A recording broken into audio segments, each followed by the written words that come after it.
चलिए चलिए, बात नहीं बात नहीं, चलिए प्लीज, बात नहीं। A very good morning everyone. चलिए लेक्चर स्टार्ट करते हैं। देखिए आज बीएनएसएस का आई बिलीव 5वां लेक्चर होगा। आज 5th लेक्चर है बीएनएसएस का। आज कुछ डिफरेंसेस हम लोग सोल्व करेंगे, then we would enter into the theoretical part.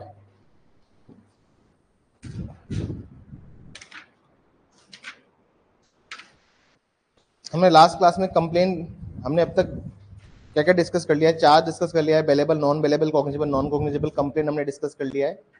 आज हमें डिस्कस करना है समन केस और वारंट केस। प्लीज हेडिंग डालिए, what is the difference between summon case and warrant case?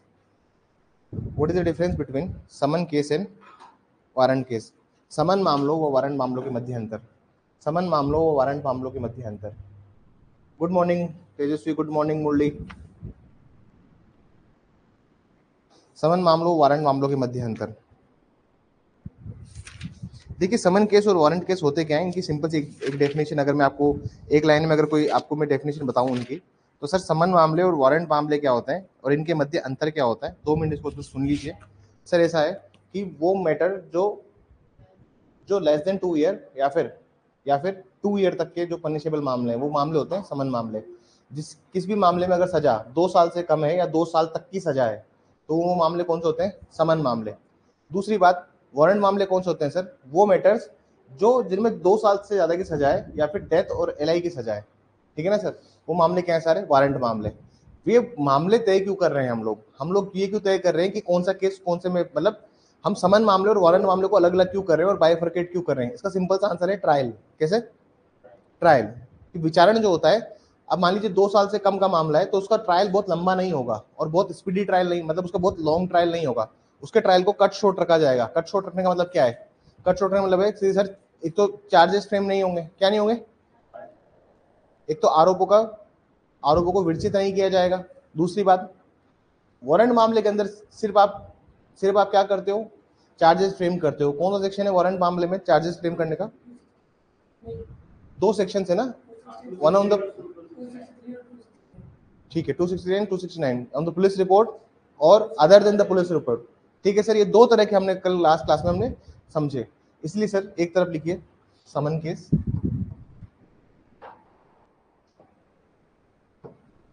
एक तरफ लिखिए वारंट केस। समन मामला और वारंट मामला, इसका क्या है सर? 2Z और इसका क्या है? 2X। ठीक है सर, दोनों का डिफरेंसेस हम लोग लिख लेते हैं।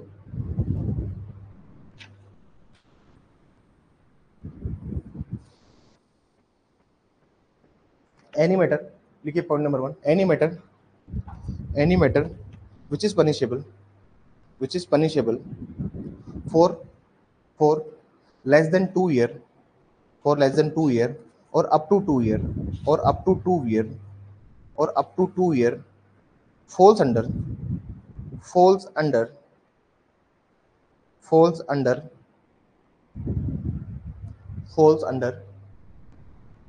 समन case, falls under summons case. जो कोई भी मामले जिनमें कारावास 2 वर्ष से न्यून, जिनमें कारावास 2 वर्ष से न्यून या 2 वर्ष तक या 2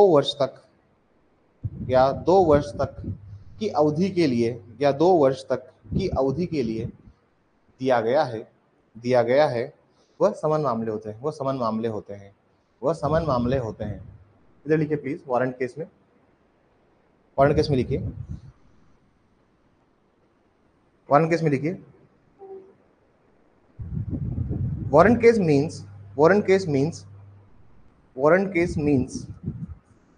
means a case relating to an offense, warrant मामले में ऐसा मामला अभिप्रेत है, वारंट मामले में ऐसा मामला अभिप्रेत है जिसे अभियुक्त के कार्य,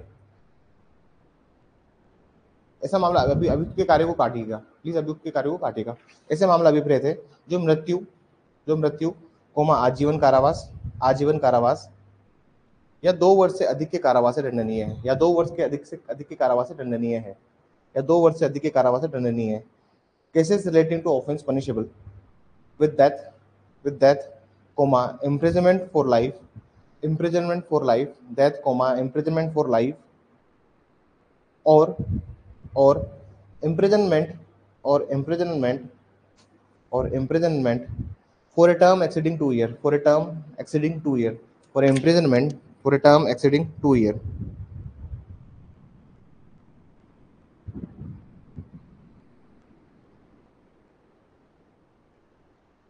ठीक है,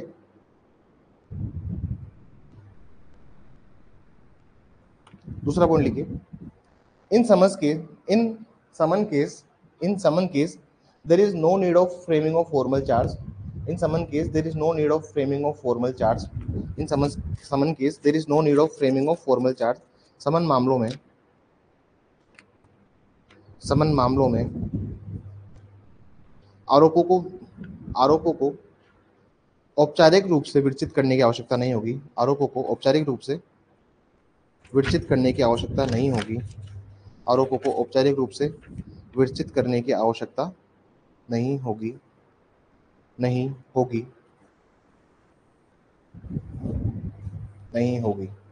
इस बुक में जितने अंतर लिखे हुए हैं उससे ज़्यादा अंतर तो मैं आपको लिखवा दूंगा। इस बुक में जितने अंतर लिखे हुए हैं केलकर में, इससे ज़्यादा अंतर तो आई वुड डिक्टेट यू। कुछ ज़्यादा खास अंतर नहीं दिए हुए बुक्स के अंदर, ठीक है ना सर। इसमें लिखिए there is framing of formal charges, there is framing of formal charges, there is framing of formal charges, there is framing of formal charges, ठीक है। इधर लिखिए चैप्टर 21, वो जो लिखा है ना सेकंड पॉइंट, इधर लिखिए चैप्टर, एक बार यहाँ लिख दीजिए अध्याय 21 इधर सेकंड पॉइंट में, समन केस में, हाँ अध्याय 21 लिखिए। और ये इंग्लिश में, हिंदी में आप लिखिए, औपचारिक रूप से आरोपों को विरचित किया जाएगा। औपचारिक रूप से आरोपों को विरचित किया जाएगा। जो भी सेक्शन थे, अपना सेक्शन कौन सा था वारंट केस का, 263, 269, 263, 269, तो ब्रैकेट में लिखिए 263, 269। कंफर्म हो ना, झूठ मत बोलना मुझे, झूठ मतलब गलत मत बताना मुझे, ठीक है ना। झूठ तो क्या बोलोगे तुम, झूठ तो वो होता है जो जब तुम्हें भी नहीं पता तब तुम, झूठ तो वो होता है जब जान के आप बोलते हो, ठीक है ना। There is intention. देखिए ये अंतर होता है कि फॉल्स एविडेंसेस देने में और गिविंग फॉल्स एविडेंसेस, और एक होता है परजुरी, आप फॉल्स एविडेंसेस देते हो कोर्ट के अंदर। एक दूसरा होता है फैब्रिकेटिंग फॉल्स एविडेंसेस। दोनों में अंतर यही होता है, फैब्रिकेट करते हो उसका उद्देश्य ये नहीं कि आप कोर्ट में दो, लेकिन फॉल्स एविडेंस देने का उद्देश्य तो क्या होता है कि आप कोर्ट में दे रहे हो। अंतर है, इन सब पढ़ेंगे कभी आप बीएनएस में। औपचारिक रूप से आरोपों को विरचित किया जाएगा, ठीक है ना सर।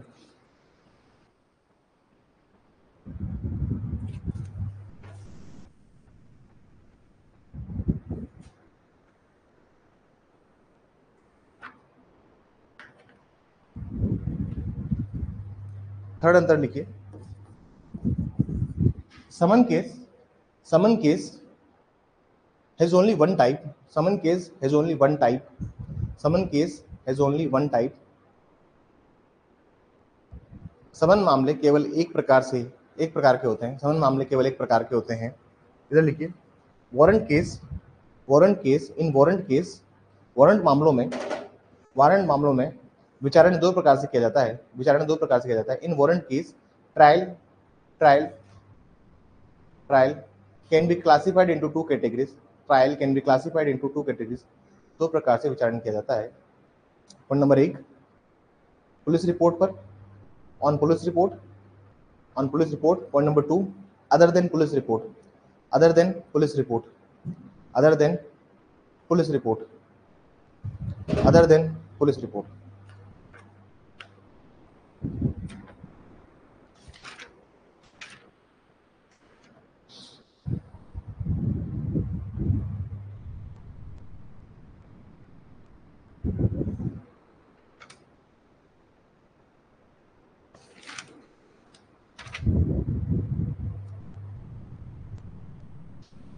लिखिए इन समन मैटर, चौथा लिखिए in summon matter there are special provisions for the non appearance or the death of complainant. for the non-appearance and the death of complainant. There are special provisions for the non-appearance and the death of complainant. Death of complainant. एक तो ये sections ने इतना सारा घुमा रखा है ना, आप यकीन नहीं करेंगे कि मैं दिन भर पन्ने पलटता रहता हूँ, क्योंकि पहले क्या था, बीएनएस जो था ना वो तो बहुत छोटा सा एक्ट था। इसमें लिखिए आप 279, ब्रैकेट में लिखना 279, इंग्लिश मीडियम वाले बच्चे लिखिए 279, हिंदी में लिखाता हूँ मैं आपको। लिखिए, समन मामलों में परिवादी के हाजिर न होने तथा उसकी मृत्यु के बारे में भी विशेष प्रावधान है, उसकी मृत्यु के बारे में भी विशेष प्रावधान है, लिखिए प्लीज। सेक्शन कौन सा है? सेक्शन 279, धारा 289, 79, हाँ, धारा 279। नेवासी क्या होता है? 89, अच्छा 79, ठीक है। इधर लिखिए,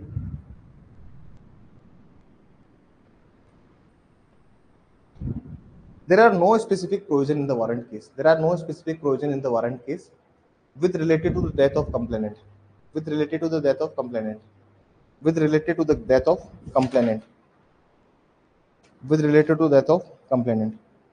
समन मामलों में परिवादी के मृत्यु होने के बारे में कोई विशेष प्रावधान नहीं है। सब तो क्या, वारंट मामलों में परिवादी की मृत्यु होने के बारे में विशेष प्रावधान नहीं है, परिवादी के मृत्यु होने के विशेष प्रावधान नहीं है। इसका सेक्शन लिखिए आप 272, धारा 272। ऐसा कीजिए, लिखिए मत, धारा 272 मत लिखिए, कुछ मत लिखिए इसमें प्रावधान मत ही लिखिए, काट दीजिए प्लीज प्रोविजंस को। देखिए, प्रोविजन में आपको लिखवाना चाहता हूँ, लेकिन मैं चाहता हूँ इसका एक अलग से अंतर बना दें हम लोग। इधर लिखिए, 5 पॉइंट लिखिए प्लीज, 5 अंतर लिखिए।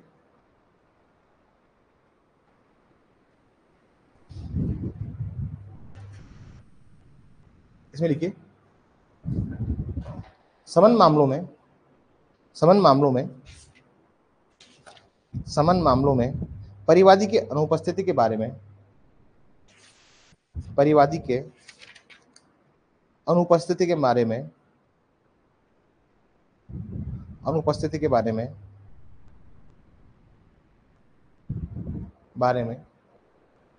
विशेष प्रावधान 289 में ही किए गए हैं, 289 में ही किए गए हैं। 279, 79 में, 279 में ही किए गए हैं। लिखिए, इंग्लिश में लिखिए,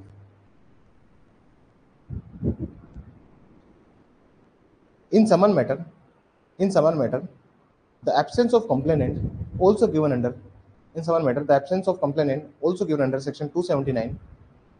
under section 279, पांचों पॉइंट लिखिए। however,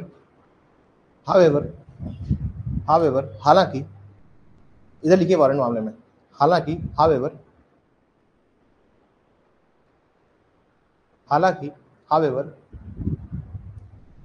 वारंट मामलों में परिवादी की अनुपस्थिति को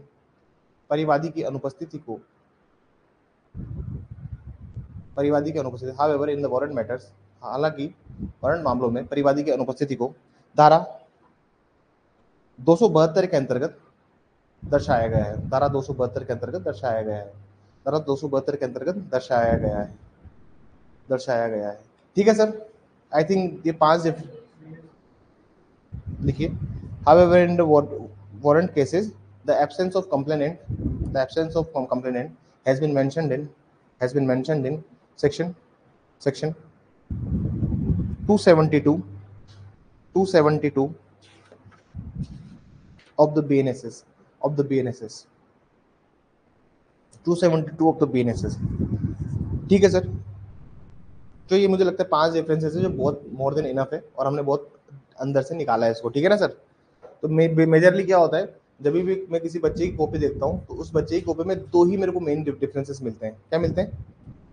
मेजर डिफरेंसेस 2 ही मिलते हैं। एक डिफरेंस और तुम चाहो तो लिख लो, जैसे ये चैप्टर 21 है, दिस इज द चैप्टर 21 ना, तो वारंट केस क्या बनता है, चैप्टर 20।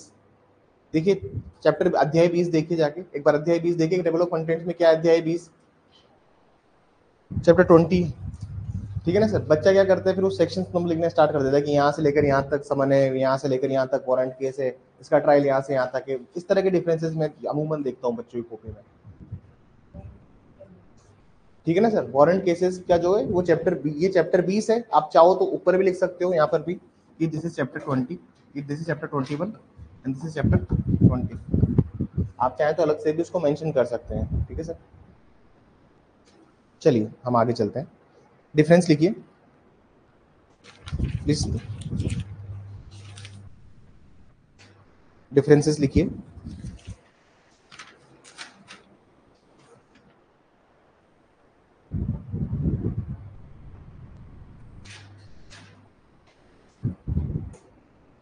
लिखिए difference between complaint and FIR, difference between complaint and FIR.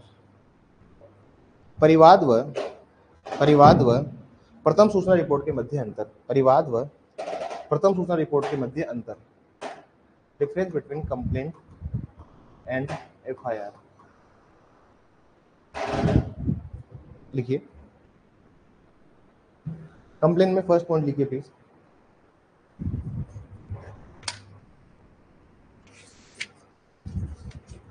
Complaint में पहला पॉइंट लिखिए, और तुम कंप्लेंट लिख रहे हो तो यहीं पे लिख दीजिए 2H, यहीं पे लिख दीजिए 2H, और यहाँ लिखिए, यहाँ लिखिए कौन सा सेक्शन हो गया, 168 हो गया, 169 हो गया एफआईआर। देखिए एक बार, अब शायद 168 हो गया है, अब हो गया सर 173, सॉरी 173, इधर लिखिए 173 प्लीज। कंप्लेंट में लिखिए 2H, लिखिए 173।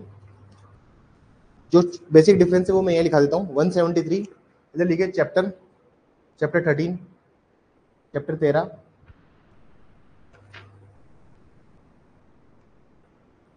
चैप्टर 13, इधर लिखिए चैप्टर 16, अध्याय 16। पहले था 12-15, अब बन गया 13-16, ठीक है ना सर। डिफरेंसेस हो गए, ये मेजर जो डिफरेंसेस है इनको यहीं खत्म किया करो। इनको ऐसा नहीं कि this is given under this, this is given under this, ये फालतू डिफरेंसेस मत नहीं लिखवाऊंगा।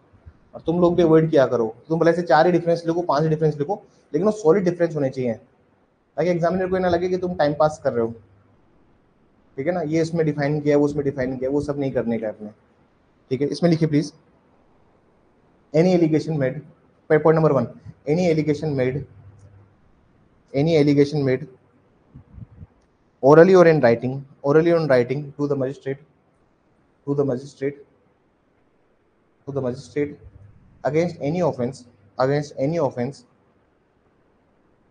against any offense, ब्रैकेट में लिखिए कॉग्निजेबल नॉन कॉग्निजेबल, ब्रैकेट में लिखिए non cognizable non cognizable, bracket बंद, अबाउट नॉन और अननोन पर्सन, अबाउट नॉन और अननोन पर्सन, अबाउट नॉन और अननोन पर्सन।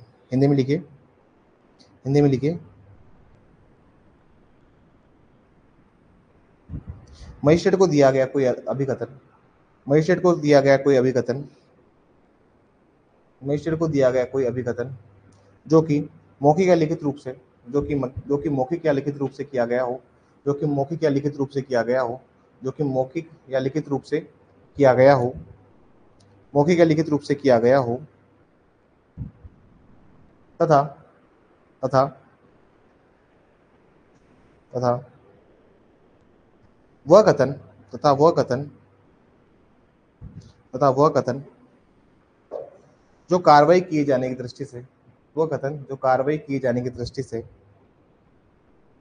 कार्रवाई किए जाने की दृष्टि से, जहां जहां किसी व्यक्ति ने, जहां किसी व्यक्ति ने, जहां किसी व्यक्ति ने, जहां किसी व्यक्ति ने अपराध कारित किया है, जहां किसी व्यक्ति ने अपराध कारित किया है, अपराध कारित किया है, ब्रैकेट में लिखना, चाहे वो संज्ञेय हो या असंज्ञेय, चाहे वो संज्ञेय हो या असंज्ञेय, चाहे वह संज्ञेय हो या असंज्ञेय, ठीक है। इधर लिखिए, लिखिए information given to police officer, information given to police officer, police अधिकारी को दी गई कोई भी सूचना, इंफॉर्मेशन गिवन, इधर लिखिए दूसरी साइड में, information given to police officer, police अधिकारी को दी गई कोई भी सूचना regarding the cognizable offence, regarding the cognizable offence, police अधिकारी को दी गई कोई भी सूचना जो कि संज्ञेय अपराध से संबंधित है, पुलिस अधिकारी को दी गई कोई भी सूचना जो कि संज्ञेय अपराध से संबंधित है, जो कि संज्ञेय अपराध से संबंधित है। इधर लिखिए, सेकंड पॉइंट लिखिए, सेकंड पॉइंट लिखिए please. Magistrate shell give order of investigation, magistrate shell give order of investigation, of investigation, investigation to police officer also, to police officer also. The magistrate can give order to the police officer to investigation also. Magistrate, magistrate अन्वेषण के लिए, magistrate अन्वेषण के लिए police अधिकारी को, police अधिकारी को, पुलिस अधिकारी को आदेश दे सकता है, पुलिस अधिकारी को आदेश दे सकता है, पुलिस अधिकारी को आदेश दे सकता है। ब्रैकेट में लिखिए, ब्रैकेट में लिखिए धारा 225, सेक्शन 225, धारा 225 और लिखिए कोरस्पॉन्डिंग लॉ, कोरस्पॉन्डिंग लॉ, समानांतर, समानांतर विधि या पूर्व विधि, जो भी आप लिखना चाहें, पूर्व विधि, समानांतर विधि, जैसे भी आप लिखना चाहें, कोरस्पॉन्डिंग लॉ 202, 202। ठीक है सर, इधर लिखिए the police officer has per se power to investigate the matter, the police officer has per se power to investigate the matter. Police अधिकारी को, पुलिस अधिकारी को प्रारंभ से ही, पुलिस अधिकारी को प्रारंभ से ही, पुलिस अधिकारी को प्रारंभ से ही अन्वेषण करने की शक्ति होगी, अन्वेषण करने की शक्ति होगी, अन्वेषण करने की शक्ति होगी। धारा 175, सेक्शन 175, धारा 175, सेक्शन 175। थर्ड, थर्ड लिखिए please, kindly write third, complaint में लिखिए copy of complaint can not be given to complainant, copy of complaint can not be given to complainant. परिवाद की प्रति परिवादी को नहीं दी जाती, परिवाद की प्रति परिवादी को नहीं दी जाती, परिवाद की प्रति परिवादी को नहीं दी जाती। इधर लिखिए a free copy of FIR, a free copy of FIR is given to, a free copy of FIR is given to, a free copy of FIR is given to, given to the informant or the victim, to the informant or victim। प्रथम सूचना report, प्रथम सूचना report की एक निशुल्क प्रति, एक निशुल्क प्रति, एक निशुल्क प्रति, निशुल्क प्रति इत्तला देने वाले, इत्तला देने वाले, इत्तला देने वाले या पीड़ित को दी जाएगी, इत्तला देने वाले या पीड़ित को दी जाएगी। ब्रैकेट में लिखेगा section 173 clause two, section 173 clause two 173 2, 173 clause 2, धारा 173 clause 2 plus section 173 clause two. इधर लिखिए चौथा पॉइंट लिखिए, इसमें चौथा डिफरेंस लिखिए magistrate does not give any copy of complaint to the police officer, magistrate does not give any copy to the police officer, magistrate does not give any copy of the complaint to the police officer, any copy of the complaint to the police officer, magistrate does not give any copy of the complaint to the police officer। magistrate, magistrate, magistrate परिवाद की एक प्रति, परिवाद की एक प्रति, परिवाद की एक प्रति, परिवाद की एक प्रति पुलिस अधिकारी को, पुलिस अधिकारी को, पुलिस अधिकारी को, पुलिस अधिकारी को प्रदत्त नहीं करते, प्रदत्त नहीं करते, प्रदत्त, प्रदत्त नहीं करते। ठीक है ना सर, मतलब कॉपी जो होती है कंप्लेंट की वो वहाँ नहीं मिलेगी। अभी तुमको समझ में नहीं आएगा, तुम लिख लो, तुम मैं कंप्लेंट पढ़ाऊंगा आपको, मैं आपको चैप्टर 16 पढ़ा दूंगा, देन यू विल अंडरस्टैंड कि मैंने क्या डिफरेंसेस लिखा था। जब आप पूरे नोट्स पूरे सबको पढ़ोगे ना एक साथ, देन यू विल नो कि मैंने क्या लिखवाया था उस टाइम पे। ठीक है ना सर, मेरी आवाज कम आ रही है आप लोगों को, ऐसा कैसे हो सकता है?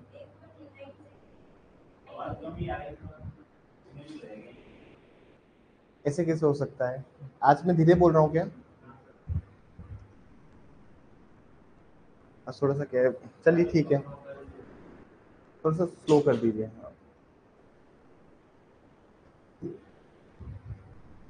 आवाज ऐसे तो कम नहीं होती है मेरी, आवाज तो मेरी बुलंद है, कभी ऐसा नहीं हुआ किसी ने कहा आवाज कम है, आवाज स्लो आ रही सर आपकी, ऐसा नहीं है भाई, आवाज बुलंद है मेरी,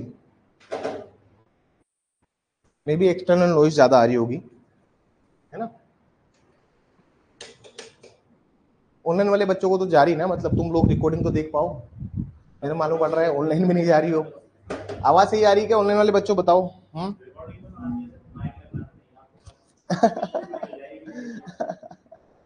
नहीं नहीं, sorry, I am extremely sorry for it कि मेरी आवाज, आप पहले बोलते मुझे कि आवाज थोड़ी स्लो आ रही है sir. I would speak much louder this time, ठीक है ना, मैं थोड़ा सा तेज बोलूंगा।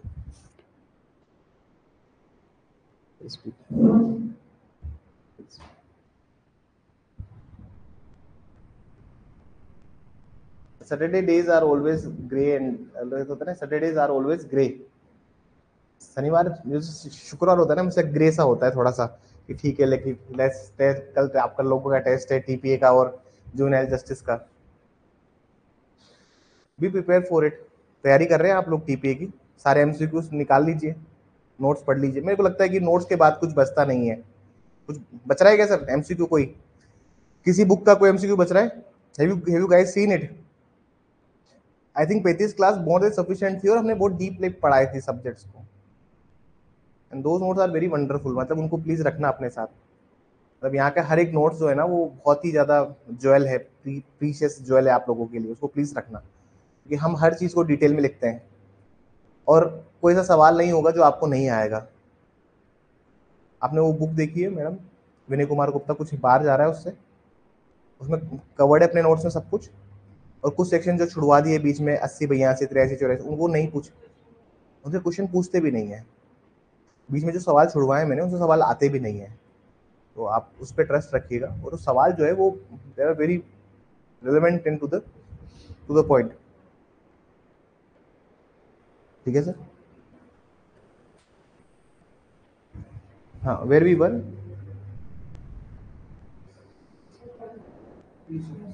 ठीक है ना। ए फ्री कॉपी लिख लिया आप लोगों ने, है ना।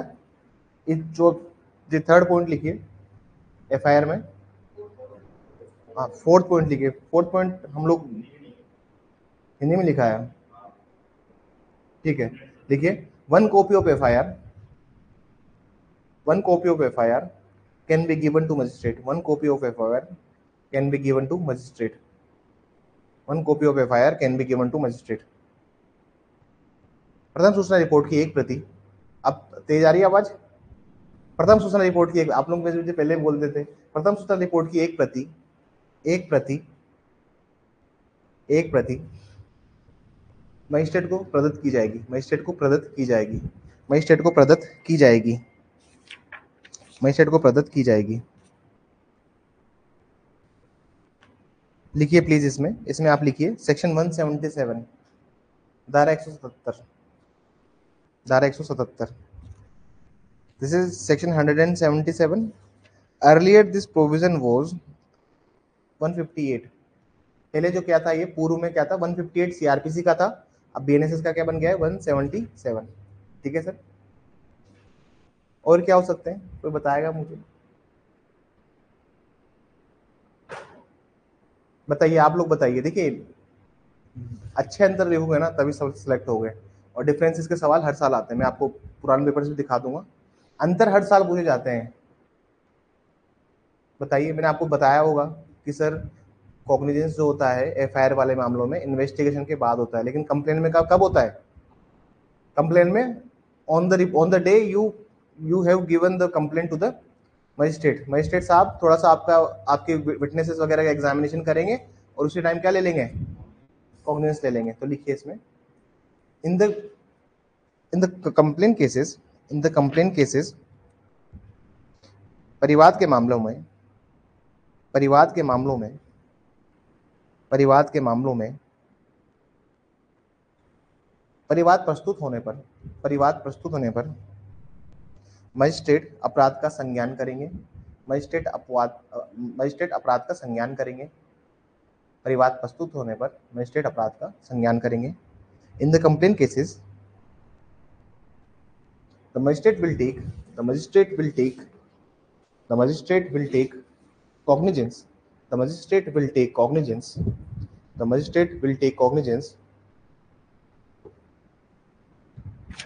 at the time of, at the time of presentation of complaint, at the time of presentation of complaint, at the time of presentation of complaint। लेकिन अगर आप एफआईआर की बात करोगे तो एफआईआर में मैंने आपको बताया था सर, जब इन्वेस्टिगेशन की रिपोर्ट आ जाती है तब मजिस्ट्रेट उस पर देखता है कि कॉग्निजेंस लेना है या फिर नहीं लेना है, ठीक है ना सर।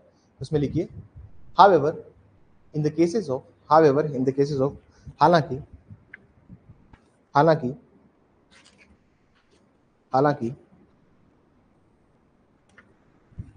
प्रथम सूचना रिपोर्ट के मामले में संज्ञान प्रथम सूचना रिपोर्ट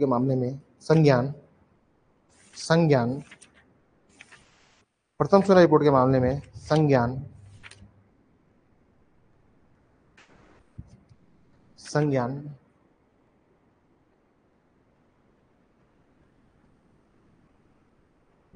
अनवेंशन रिपोर्ट या फिर पुलिस रिपोर्ट लिखिए, अनवेंशन रिपोर्ट मत लिखिए, इन्वेस्टिगेशन रिपोर्ट मत लिखिए। मामले में पुलिस रिपोर्ट आ जाने के पश्चात ही संज्ञान लिया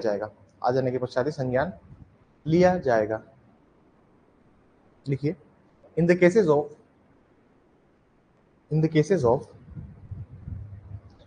FIR,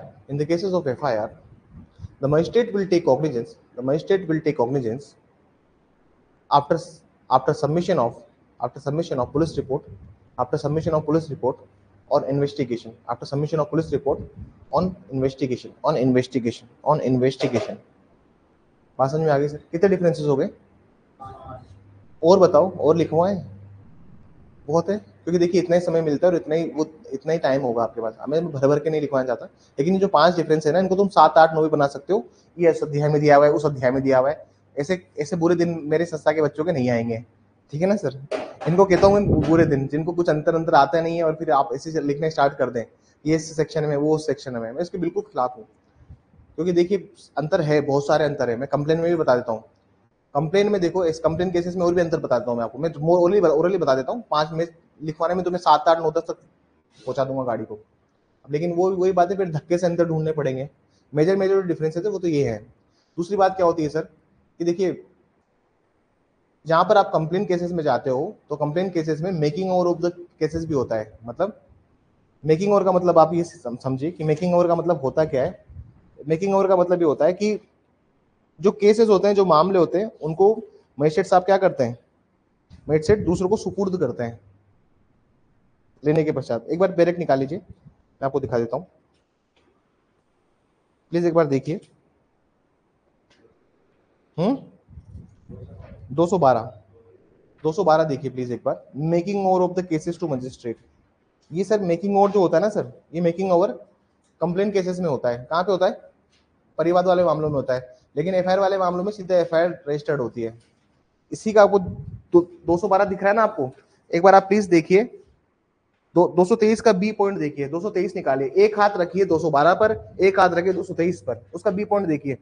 वो देखो आपको क्या दिखेगा, if the magistrate makes over the case for the inquiry और trial under the magistrate under section 212 लिखा हुआ है कि अगर 212 में अगर मेकिंग ओवर हो गया है, मतलब 212 में मजिस्ट्रेट साहब ने ऑलरेडी एग्जामिनेशन कर लिया है, तो तुमको एग्जामिनेशन करने की आवश्यकता नहीं है। अभी अपवाद दिए हुए हैं। टेक्निकल बात क्या होती है, समझ में आई बात? मान लीजिए मैं CJM हूँ, मेरे पास आप कंप्लेन लेके आते हो और प्रैक्टिकली आप ACJM साहब के साथ पास ही जाते हो परिवाद लेके, जुडिशियल मजिस्ट्रेट के सामने नहीं जाते हो। आप जुडिशियल मजिस्ट्रेट कोर्ट में प्रस्तुत करोगे ना, तो आप बोलोगे कि आप ACJM साहब की कोर्ट में जाइए या फिर आप CJM साहब की कोर्ट में जाइए। वो फिर मार्क करते हैं केसेस को। बात समझ में आई? अब मान लीजिए आप ACGM साहब की कोर्ट में गए या फिर आप CJM साहब की कोर्ट में गए, वहां पे जाके आपने ये लगाई, तो CJM साहब खुद एग्जामिनेशन कर लेते हैं और करने के बाद में क्या करेंगे, आपको ये केस सौंप देंगे। बात समझ में आई? ये स्टेज दी हुई है 223 में, जहां पर एग्जामिनेशन नहीं होगा। 223 निकालिए, देखो यहाँ लिखा हुआ है शब्द magistrate need not examine the complainant and the witnesses, लिखा हुआ है 223 में। देखिए परंतु पढ़िए उसका 223 का, परंतु साक्ष्यों की परीक्षा करना आवश्यक नहीं होगा। परिवादी या साक्ष्यों की परीक्षा करना आवश्यक नहीं होगा। जहां पर मजिस्ट्रेट साहब ने ऑलरेडी जब CJM साहब ने 212 में एग्जामिनेशन कर लिया है, तो फिर आप क्यों करेंगे एग्जामिनेशन? बात समझ में आ रही है? लेकिन FIR में कुछ ऐसे प्रोविजंस नहीं होते। बात समझ में आ रही है? FIR के अंदर तो पुलिस को जो स्टेटमेंट दे रहे हो आप, देखिए FIR और इसमें आपको एक नहीं, मैं आपको 10 डिफरेंसेस लिखवा सकता हूँ। एक तो ये हो गया डिफरेंसेस, ठीक है ना सर। इधर CJM साहब के पास आप मार्किंग और करो, लेकिन ऐसा कुछ इधर प्रोविजन नहीं है। इधर एक और चीज होती है कि कोई भी आप थ्रेट इंड्यूसमेंट प्रोवाइड नहीं करते किसी विटनेस को या फिर किसी विक्टिम को। कहाँ पे? FIR में। जबकि कंप्लेंट प्रोसीडिंग में इसे कोई भी प्रावधान नहीं है। बात समझ में आई? आपको भी थ्रेट इंड्यूसमेंट वगैरह नहीं देंगे। मैं आपको प्रोविजन दिखा देता हूँ, एक बार प्लीज प्रोविजन देखिए। तो अभी क्या मेरे हाथ में नया नया प्रोजेक्ट लगा है, मैं आपको उसको पूरा, जब तक ये एक्ट खत्म होगा ना, आप मतलब समझ लो कि मैं भी आप ही के साथ पढ़ रहा हूँ। मैं क्या पढ़ रहा हूँ सर, आप ही लोगों के साथ पढ़ रहा हूँ।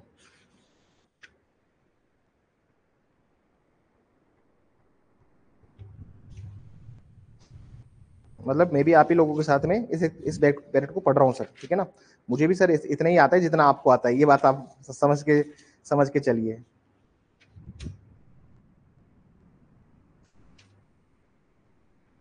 एक एफआईआर वाले मामलों में प्रोटेस्ट पिटिशन होती है, एफआईआर वाले मामलों में there are a lot of differences.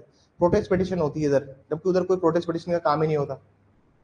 एक और बात, उधर की इन्वेस्टिगेशन में और इधर की इन्वेस्टिगेशन में अंतर है। जैसे चैप्टर 13 की इन्वेस्टिगेशन अलग है और चैप्टर 16 की इन्वेस्टिगेशन में बहुत अंतर है, दोनों की इन्वेस्टिगेशन अलग अलग है। बात समझ में आ रही। चैप्टर 13 की इन्वेस्टिगेशन में जो पावर है पुलिस वाले को, वो चैप्टर 13 की इन्वेस्टिगेशन में जो पुलिस वाले को पावर है, मतलब एफआईआर में जो इन्वेस्टिगेशन करने की पावर है, वो पावर जो पुलिस वाले को मिलती है वो चैप्टर 14 से मिलती है। लेकिन कंप्लेन केसेस में सिर्फ लोकल एरिया में पूरी पावर है। और ये डिफरेंसेस कहाँ लिखे हुए हैं एफआईआर में और कंप्लेन में। एक और पावर इन्वेस्टिगेशन के लिए आती है कि यहाँ पर जो पुलिस ऑफिसर जो इन्वेस्टिगेशन करते टाइम पर एक डेली डायरी एक नोट करता है, इसको हम कहते हैं पुलिस डायरी या केस डायरी, उसको बोलते हैं डेली डायरी, कि डेली की डेली क्या हुआ, वो हर चीज का इन्वेस्टिगेशन का हिसाब लिखेगा। लेकिन कंप्लेन केसेस के इन्वेस्टिगेशन में ऐसा कोई प्रोविजन नहीं है। तो there are a lot of differences, investigation में भी डिफरेंसेस है, इनके प्रोसेस में भी डिफरेंस है। इधर सबमिशन ऑफ चार्जशीट के प्रोविजन है, लेकिन उधर कोई चार्जशीट का सबमिशन प्रोविजन नहीं है। कंप्लेन केसेस के अंदर complain other than police officer में इन्वेस्टिगेट कर सकता है। एक बार प्रोविजन निकालिए, 212 से निकालिए प्लीज, मैं आपको दिखा देता हूँ। 223 निकालिए एक बार। इसमें क्या होता है सर, एक लाइन पढ़िए, इन्वेस्टिगेशन टू बी मेड, आप सेक्शन निकालिए सर 225। 225 में एक लाइन पढ़ाता हूं मैं आपको, एक लाइन लिखी हुई है, अगर आप डायरेक्ट में देखेंगे तो चौथी पांचवी लाइन के नीचे देखिएगा, ठीक है ना सर। यहाँ लिखा हुआ है, inquire into the case himself और direct an investigation to be made by a police officer और by such person he thinks fit, लिखा हुआ है। तो मतलब कंप्लेन केसेस में जो इन्वेस्टिगेशन है ना, वो कोई थर्ड पर्सन भी कर सकता है, पुलिस ऑफिसर के अलावा भी कोई भी अन्वेषण कर सकता है। हिंदी में देखिए, कार्रवाई वो या तो स्वयं ही मामले की जांच कर सकता है या किसी पुलिस अधिकारी द्वारा या किसी अन्य व्यक्ति द्वारा जिसको वो ठीक समझे अन्वेषण के लिए आदेश दे सकता है। तो मतलब एफआईआर वाले मामलों के अंदर पुलिस ऑफिसर ही इन्वेस्टिगेशन करते हैं, लेकिन कंप्लेन केसेस में अदर देन पुलिस ऑफिसर भी इन्वेस्टिगेशन कर सकते हैं। और ये कहाँ लिखा हुआ है, 225 में लिखा हुआ है, अंडरलाइन कर लीजिए सर इसको। बात समझ में आई। तो there are a lot of differences, मतलब ऐसा नहीं है कि कंप्लेन और एफआईआर में मैं 5 डिफरेंसेस आपको लिखाऊंगा। I can state you various 8 10 12, तुम्हें कितने डिफरेंसेस चाहिए मैं तुम्हें ढूंढ ढूंढ के बता दूंगा।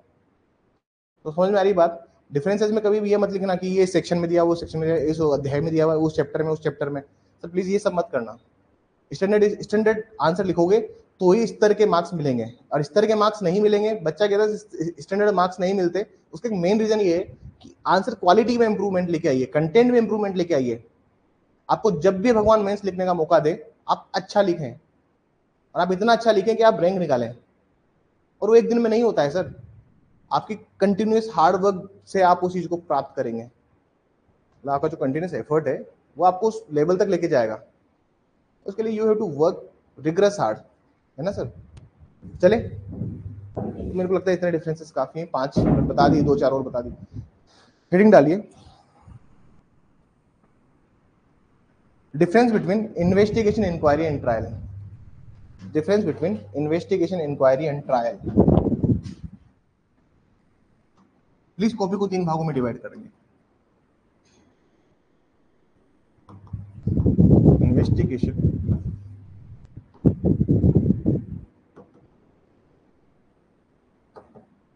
थोड़ा सा स्पेस छोड़ना, ठीक है ना, इस साइड में थोड़ा सा, इस साइड में क्या छोड़ना, आप स्पेस छोड़ना, ठीक है ना, इधर इस साइड। तो पहला डिफरेंस होगा वो होगा डेफिनेशन का। किसका होगा सर, पहला पहला पहला डिफरेंस किसका होगा, डेफिनेशन का, ठीक है ना सर। सर फिर एफआईआर का 4th पॉइंट क्या है, अभी कितने देर पहले आया हुआ है मैसेज, बहुत पहले आया हुआ है मैसेज, अब देखा है मैंने आपका मैसेज। अभी आप एफआईआर का चौथा पॉइंट बताना।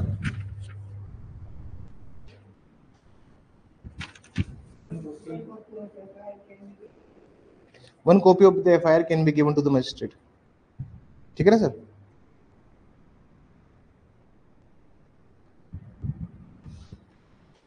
इन्वेस्टिगेशन 2L क्या हो गया? Investigation 2L। इंक्वायरी क्या हो गया है? 2K। और ये लिख दिए नॉट डिफाइंड। ट्रायल डिफाइन किया है क्या? Not defined in BNSS। ठीक है सर, डेफिनेशन लिखिए इन्वेस्टिगेशन की, लिखिए।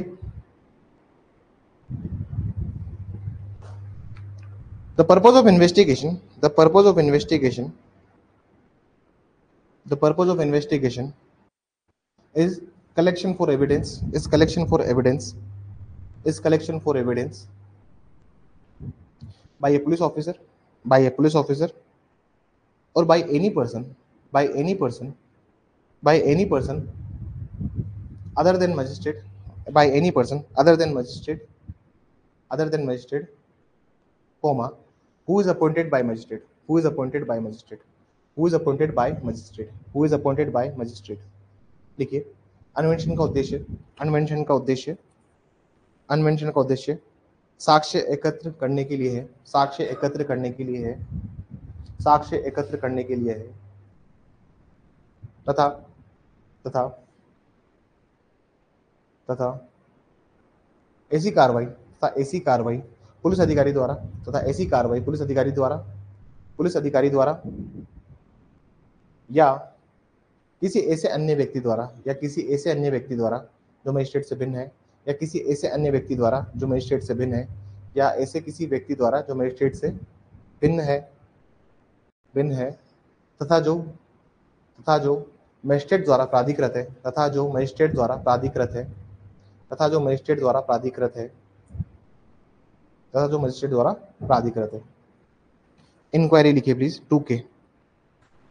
इसमें लिखिए inquiry means other than trial, inquiry means other than trial, other than trial conducted under this Sanhita, conducted under this Sanhita, conducted under this संहिता।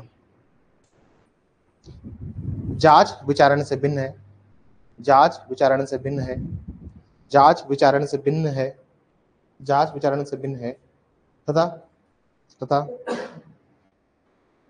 ऐसी प्रत्येक जांच अभिप्रेत है, तथा ऐसी प्रत्येक जांच अभिप्रेत है, तथा ऐसी प्रत्येक जांच अभिप्रेत है, तथा ऐसी प्रत्येक जांच अभिप्रेत है जो कि संहिता के, जो कि इस संहिता के अधीन की जाती है, जो कि इस संहिता के अधीन की जाती है, जो कि इस संहिता के अधीन की जाती है, जो कि इस संहिता के अधीन की जाती है। ठीक है सर?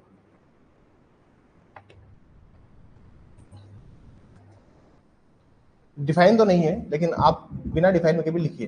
डिफाइन तो किया नहीं है सर ट्रायल को, विचारण को परिभाषित तो किया नहीं है, लेकिन बिना परिभाषित के भी आप लिखिए। All proceeding done by magistrate, all proceeding done by magistrate, all proceeding done by magistrate, magistrate और कोर्ट, और court whose object to determine, whose object to determine criminal liability, whose object to determine criminal liability। देखिए ऐसी प्रक्रिया, ऐसी प्रक्रिया,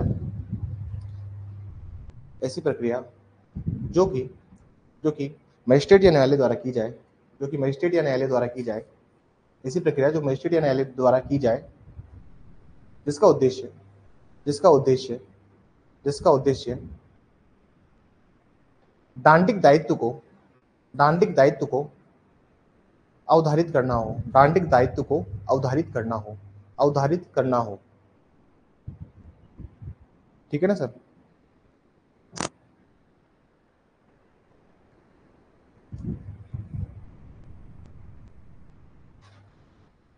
inquiry में एक line और लिख लीजिए यार, इंक्वायरी में एक लाइन और लिख लीजिए। The primary object of inquiry is, the primary object of inquiry, जांच में लिखिए, जांच में एक पॉइंट और लिखिए। The primary object of inquiry is to find out whether prima facie made case made out or not, to find out, the primary object of the inquiry is to find out whether prima facie case made out or not, whether prima facie case made out or not. जांच का मुख्य उद्देश्य ये भी है कि जांच का मुख्य उद्देश्य ये भी है कि जांच का मुख्य उद्देश्य ये भी है कि क्या क्या ये है कि क्या प्रथम दृष्टया क्या प्रथम दृष्टया मामला क्या प्रथम दृष्टया मामला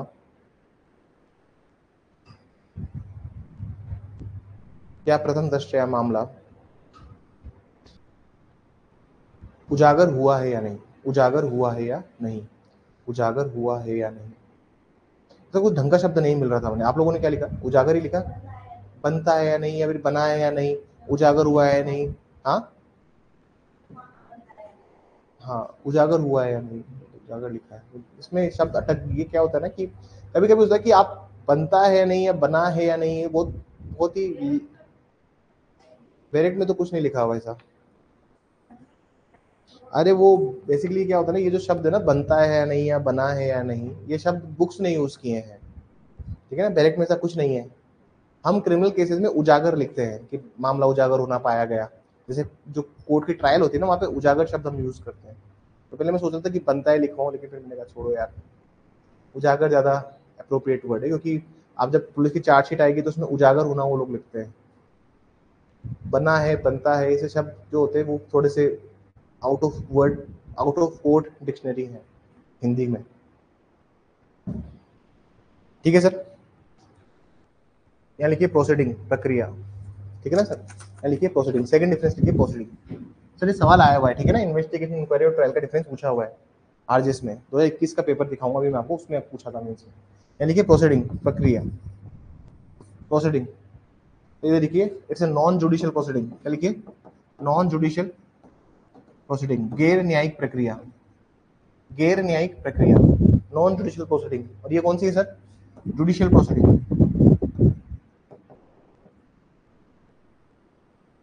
और ये भी कौन सी सर,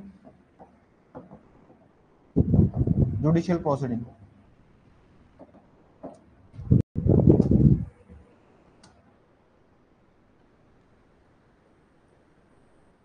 इधर लिखिए रिजल्ट, परिणाम, कि भाई इन्वेस्टिगेशन का परिणाम क्या होता है, ठीक है ना। लिखिए पुलिस रिपोर्ट और फाइनल रिपोर्ट, पुलिस रिपोर्ट और फाइनल रिपोर्ट। और को और इंग्लिश में लिखा रहा हूं मैं, ठीक है ना, और मत लिख लेना तुम लोग। पुलिस रिपोर्ट या अंतिम रिपोर्ट, पुलिस रिपोर्ट या अंतिम रिपोर्ट, पुलिस रिपोर्ट और फाइनल रिपोर्ट, पुलिस रिपोर्ट या सर पुलिस रिपोर्ट का मतलब तो होता है जहां मैं लिखता हूँ पुलिस रिपोर्ट और जहां मैं लिखता हूँ FR, final report. Police report का मतलब होता है कि हाँ सर मामला दोषी होना पाया गया है। लेकिन अगर आप कहते हो कि उस मामले में एफआर लग गई, एफआर लग गई मतलब पुलिस पे कोई मामला होना नहीं पाया गया, उसको हम कहते हैं एफआर। क्या कहते हैं, एफआर, फाइनल रिपोर्ट। अंतिम रिपोर्ट लगा दी पुलिस ने, मतलब कि पुलिस तरफ से अंतिम रिपोर्ट क्या आ गई है कि पुलिस ने अन्वेषण करने के बाद में मामला ये पाया कि अपराध नहीं किया गया है और झूठी एफआईआर लिखवाई है, वो एफआईआर होती है। लेकिन अगर पुलिस कहती है कि हमने पुलिस रिपोर्ट या चार्जशीट पेश कर दी है, उसका मतलब क्या है, इस पुलिस, इसको बहुत सारे नाम है इसके, पुलिस रिपोर्ट भी बोलते हैं इसको, इसको चार्जशीट भी कहते हैं, ठीक है ना सर। तो अगर चार्जशीट पेश कर दी तो चार्जशीट का मतलब है कि यार मामला आपके फेवर में बना है। लेकिन पुलिस कहती है कि नहीं इसमें एफआईआर लग गई, क्या लोकल टर्म्स क्या यूज करते हैं, एफआर। एफआर का मतलब होता है फाइनल रिपोर्ट, एफआर लग गई मतलब कोई मामला होना नहीं पाया गया। इंक्वायरी का रिजल्ट क्या होता है, इसका इंक्वायरी का परिणाम क्या होता है सर, ठीक है ना सर। इंक्वायरी का परिणाम होता है पेनल्टी, क्या होता है, पेनल्टी, या फिर कॉग्निजेंस। क्या होता है, अभी मैं लिखवाऊंगा, ठीक है ना सर, एक मिनट हिंदी वाले को लिखवाता हूँ। कॉग्निजेंस या फिर और क्या होता है सर, या फिर क्या होता है इसके अलावा, डिस्चार्ज। लिखिए शास्ति, शास्ति, शास्ति, संज्ञान या उन्मोचित। अब पेनल्टी क्यों लिखाई सर मैंने, आप तो सर क्रिमिनल मैटर है सर, पेनल्टी क्यों है सर। देखो सर एक डिफरेंस है यहाँ पर, एक और डिफरेंस पैरेलली चलते हैं, एक और डिफरेंसेस क्या चलते हैं पैरेलली, कि इंक्वायरी और ट्रायल में क्या अंतर है, इंक्वायरी और ट्रायल में क्या अंतर है। देखो सर जो इंक्वायरी होती है ना, वो जुडिशियल के साथ साथ नॉन जुडिशियल चीजों की भी होती है, जुडिशियल साथ साथ नॉन जुडिशियल चीजों की भी होती है इंक्वायरी, ठीक है ना सर। इंक्वायरी जुडिशियल के साथ नॉन जुडिशियल चीजों की भी होती है, लेकिन ट्रायल हमेशा क्रिमिनल केसेस का होता है। किसका होता है? मान लीजिए नॉन जुडिशियल में चीज में आपके साथ इंक्वायरी बिठाई है और इंक्वायरी में आपके ऊपर पेनल्टी लगा दी। एफ सीआरपीसी में प्रोविजंस हैं, एक बार आप डायरेक्ट निकालिए प्लीज, एक बार डायरेक्ट निकालिएगा। अब पूरे सेक्शन इतने ऊंचे नीचे कर दिए ना इन लोगों ने कि मेरा दिन भर हाथ इसी पे घूमता रहता है मेरी क्लास में, क्योंकि प्रैक्टिकली यार सीआरपीसी इतना लेंदी है कि आप एक एक सेक्शन को नहीं बता सकते। 152 निकालिए प्लीज, एक बार प्रोविजन निकालिए 152। 152 बीएनएसएस में निकालिए 152।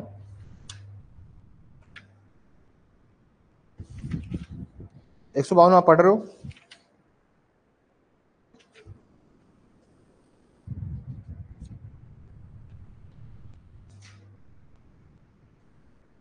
एक सौ अट्ठावन देखिए, 158 158 निकालिए। हाँ उसमें देखिए इंक्वायरी दिख रहा होगा आपको, power of magistrate to direct local investigation and examination of expert में लिखा है for the purpose of inquiry under section 156 and 157 लिखा हुआ है इंक्वायरी। अब यहाँ पर जो इंक्वायरी मिलती है, इस इंक्वायरी का पर्पज जो भी आप देखोगे ना लास्ट में, आपको मैं पेनल्टी दिखाता हूँ कि यहाँ पर जब ऑर्डर एब्सोल्यूट हो जाएगा ना, तो यहाँ पर मजिस्ट्रेट पेनल्टी के लिए भी बोलेगा, देखना तुमको मैं दिखाता हूँ। लिखा हुआ है may recover the cost of performing it. 160 के दूसरे क्लोज में पढ़िए, अंडरलाइन कीजिए, may recover the cost of performing it, उसके किए जाने वाले खर्चों को किसी भवन, तो खर्चा जो भी ना सर उसको उसको वसूलेगा, ठीक है ना सर। लिखा है ना रिकवर, लिखा हुआ है सर, तो वो क्या कर सकता है सर, जो भी खर्चा हुआ है उसका उसको वसूल सकता है। तो मतलब एक इंक्वायरी के बाद में पेनल्टी भी लगाई जा सकती है। लेकिन देखिए ट्रायल जो होता है वो हमेशा किसका होता है? क्रिमिनल केसेस का होता है, लेकिन इंक्वायरी जुडिशियल के साथ साथ नॉन जुडिशियल केसेस का भी होती है। अब यहाँ पर 133 ये हम जो प्रोविजन पढ़ रहे हैं 152 153 154, इसमें क्या होता है सर, जैसे मान लीजिए बाजार में आ गई है, बाजार में संक्रांति के टाइम आप देखते हो, मकर संक्रांति के टाइम प्लास्टिक की डोर आ जाती है ना मार्केट में। अरे प्लास्टिक वाली चाइनीज मांझा, चाइनीज मांझा देखा, नाम सुना है ना, प्लास्टिक की डोर जो होती है पतंग उड़ाने वाली। अब वो किसी को मालूम पड़ गया कि भाई उस इस फलाना दुकान में पड़ी है, या फिर मालूम पड़ गया कि सर एक बिल्डिंग है आपके पास में मुगल आजम जमाने की, अब वो बिल्डिंग जो है जर्जर अवस्था में है और आप वो कंजूस एक नंबर के उसी मकान में रहते हो, उसका किसी दिन छज्जा टूट के गिर रहा है बारिश में, किसी दूसरा छज्जा गिर रहा है, किसी दिन छत जो है वो टपक रही है और पट्टियां बिल्कुल ऐसे नीचे आ गई है, लेकिन आप उससे हिलने का नाम नहीं ले रहे, आप उससे भी बड़े कंजूस। आप कौन हो? उससे भी बड़े कंजूस हो, आप उस मकान से जा नहीं रहे, तो प्रशासन कहेगा ना आपको कि भैया तुम तो मरोगे ही, साथ में 2-5 करोड़ लेके बैठोगे, इसको तो हटा ले। आपके खिलाफ जो इंक्वायरी करे तो इंक्वायरी वो बिठाएगा ना कि मेरा घर, तो वो क्या बोलेगा आके, मजबूत घर है सर, सीलन तो आपके आपके मकान में भी आती होगी, क्या बोलेगा वो आके, सर सीलन तो आपके मकान में भी आती होगी। सर अगर बिजली गिर जाएगी छज्जे में, छज्जा तो गिरेगा ही ना, कितना ही मजबूत छज्जा लगा लो, झरों का कितना अच्छा मजबूत लगा लो, अगर बिजली गिरेगी तो टूटेगा ही।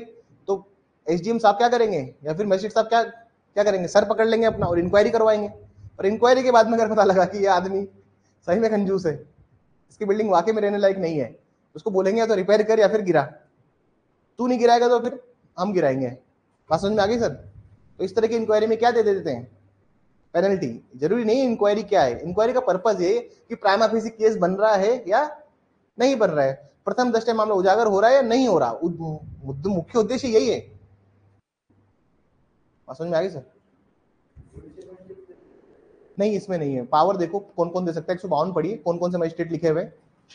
ये सर ये जुडिशियल मजिस्ट्रेट का नहीं है, ये एग्जीक्यूटिव मजिस्ट्रेट का है, ये डीएम एसडीएम और executive magistrate empowered by the state government, वो होगा इसके अंदर ना। 152 152 लिखा ना, डीएम एसडीएम और executive magistrate empowered by the state government, ये लिखा हुआ है, 3 है सर, ये लोग करते हैं इसमें फिर, ठीक है ना, कलेक्टर साहब हो गए, एसडीएम साहब हो गए, वो लोग देखते हैं कि बिल्डिंग गिरने लायक नहीं है। सर कोई पेड़ है ऐसा बहुत बड़ा सा, वो पेड़ भी गिरने वाला है लेकिन आप उस पेड़ का कुछ नहीं करें, या फिर आपने मान लीजिए शेर पाल लिया घर में, हमने क्या किया घर में, शेर पाल लिया, अजगर पाल लिया, मगरमच्छ पाल लिया घर में। अब आप कुछ भी पाल सकते हो, ऐसे कोई जानवर होता है ना जो वाइल्ड लाइफ में क्या पता कवर नहीं होता हो, लेकिन हो डेंजरस, जैसे पिटबुल, पिटबुल भी खतरनाक डॉगी है, मान लीजिए वो ऑलरेडी 5-7 लोगों को काट चुका है, तो अगर किसी ने एग्जीक्यूटिव मजिस्ट्रेट को या फिर तहसीलदार साहब को बोल दिया कि यार इनके घर में एक पिटबुल करके है, ब्रीड है जो बहुत ही जोशिश है, और वो मतलब ऐसा है कि किसी को भी काट सकता है कभी भी किसी भी टाइम, तो फिर उन मामलों में होता क्या है, अमूमन उन मामलों में कार्रवाई की जाती है। अरे कहानी समझ में आई? तो इंक्वायरी जो है वो सिर्फ और सिर्फ ऐसा नहीं कि वो क्रिमिनल की हो, उसमें पेनल्टी भी लगती है, उसका रिजल्ट क्या होता है, कॉग्निजेंस भी होता है, उसका रिजल्ट क्या होता है, डिस्चार्ज भी होता है। कॉग्निजेंस तो आपको समझ में आ ही गया होगा कि कॉग्निजेंस क्या होता है, डिस्चार्ज समझ में आया होगा डिस्चार्ज क्या होता है। सर ऐसा है कि मान लीजिए 4 अक्यूज थे, कितने अक्यूज थे, 4 अक्यूज थे, और जब पुलिस रिपोर्ट लगी इनके खिलाफ तो 4 में से पुलिस बोल रही है कि ए, बी और सी जो है वो ये इन्होंने गुनाह किया है। टोटल अक्यूज कितने थे, 4, ए बी सी और डी। ये बोल रहे हैं कि डी का कोई हाथ नहीं है, इसका जबरदस्ती नाम फंसाया है इन्होंने। डी का कोई जबरदस्ती नाम नहीं, इसका जबरदस्ती नाम लगा। पुलिस में भी इन्वेस्टिगेशन में पता लगा कि 3 ही लोगों ने ऑफेंस किया था। बात समझ में आई? तो मजिस्ट्रेट साहब क्या करेंगे, 3 के खिलाफ तो संज्ञान ले लेंगे, और एक के खिलाफ क्या लगा दी पुलिस ने, एफआर किसके खिलाफ लगी है, डी के खिलाफ। तो फिर इसको डिस्चार्ज कर देंगे, इसको अक्विट नहीं किया है अभी। मैं आपको इसके भी डिफरेंस दिखाऊंगा कि डिस्चार्ज और अक्विटल में क्या अंतर है, अक्विटल कन्विक्शन में क्या अंतर है। डिस्चार्ज का मतलब होता है कि सर आपको फॉर द टाइम बिंग, कुछ समय के लिए इस केस से आपके खिलाफ विचारा नहीं चलेगा। जब अंतिम निर्णय आएगा इस मामले में 1 साल बाद 2 साल बाद, उस टाइम आपको अक्विट करेंगे।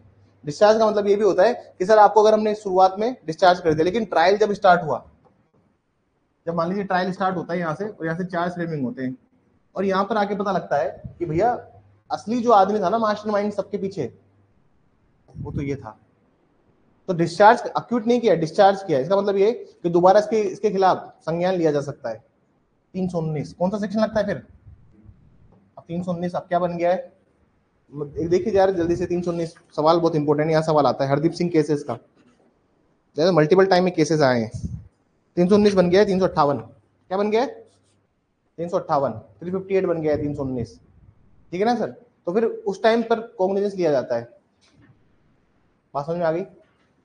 तो मुझे लगता है पेनल्टी, डिस्चार्ज और कॉग्निजेंस, उसके तीनों रिजल्ट आपको समझ में आ गए होंगे।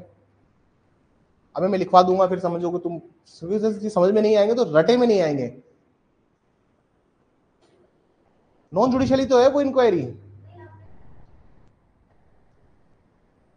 प्रोसीडिंग जुडिशरी वाली है, लेकिन नॉन जुडिशियल काम के लिए है।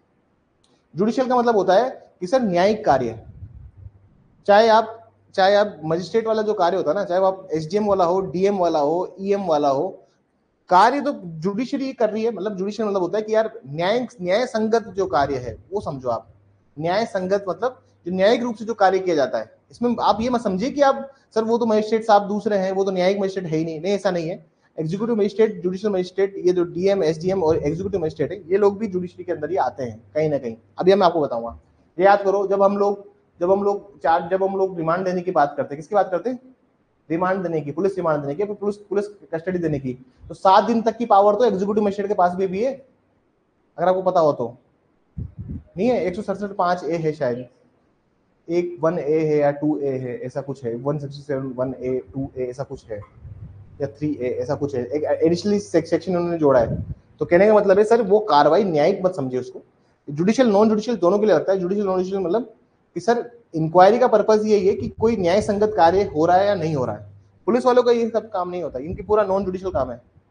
इनमें जो भी काम करोगे उसको आप ऑन द रिकॉर्ड नहीं ले सकते।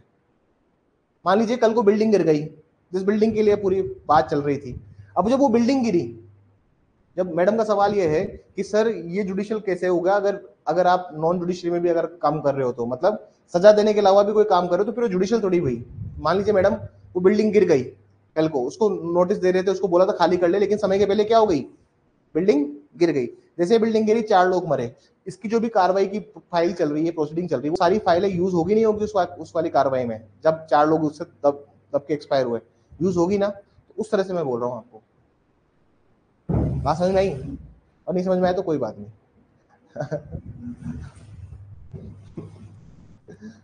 मतलब है तो कानूनी कार्रवाई ना, कागजी काम ही तो हो रहा है ना सर, उसको बाद में इस्तेमाल तो कर सकते हैं। क्या पुलिस के काम को इस्तेमाल कर सकते हो बाद में?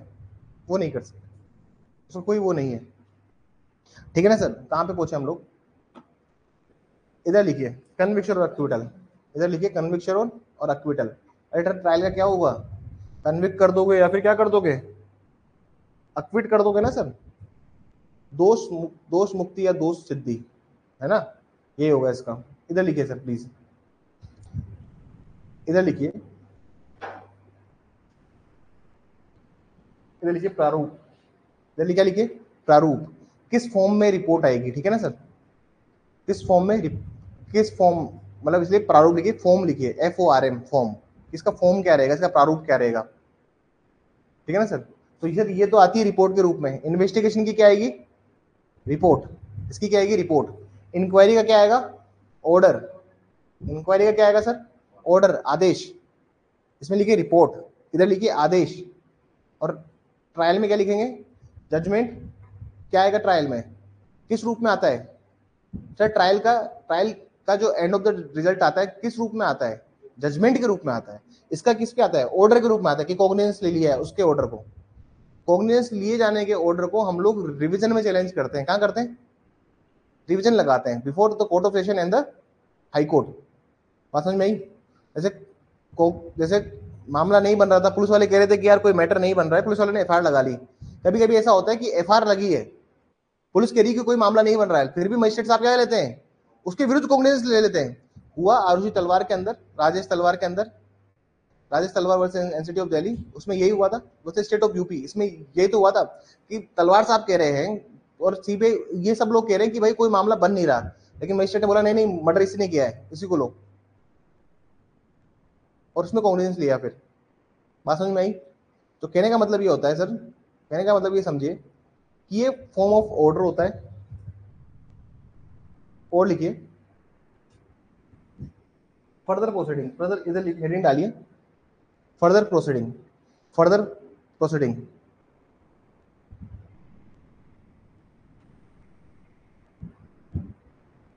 अग्रिम कार्रवाई, अग्रिम कार्रवाई, अग्रिम कार्रवाई, अग्रिम कार्रवाई। सर इन्वेस्टिगेशन की अग्रिम कार्रवाई क्या होगी, या तो कॉग्निजेंस होगा या फिर डिस्चार्ज होगा, ठीक है ना सर। अरे सर अनवेंशन के बाद में नेक्स्ट प्रोसीडिंग क्या है, लिखिए इसमें, संज्ञान या उन्मोचन, कॉग्निजेंस और डिस्चार्ज, कॉग्निजेंस और डिस्चार्ज, कॉग्निजेंस और डिस्चार्ज, इधर लिखिए। इसकी अग्रिम कार्रवाई क्या होती है,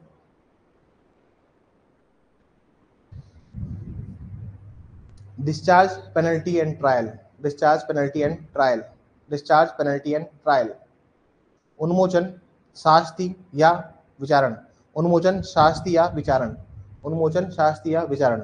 इसका अग्रिम क्या होता है सर, लास्ट वाले का, इसका होता है appeal, revision and reference, appeal, revision and reference, appeal, revision and reference. आप ये कहोगे सर रिव्यू क्यों नहीं लिख रहे, आप क्या नहीं लिख रहे, review, appeal, revision and reference, appeal, निर्देश, पुनरीक्षण, पुनरीक्षण। और पुनर्विलोकन क्यों नहीं लिखा, क्योंकि सर क्रिमिनल केसेस में रिव्यू नहीं होता है, समझ में आई बात, क्रिमिनल केसेस में कोई रिव्यू नहीं होता है, सब सिंपल सी बात समझ लीजिए। रिव्यू सिर्फ इसलिए होता है, रिव्यू होता भी है ना, तो सिर्फ इसलिए होता है कि जजमेंट में कोई एरर हो गया है, 361 362 में जो प्रोविजंस दिए हुए थे, अब 361 362 को क्या बन गया है, अभी सब में यार ये बहुत बड़ी सरदर्दी हो गई, सारे प्रोविजन जितने भी याद किए थे उनको क्या करना पड़ेगा दोबारा से।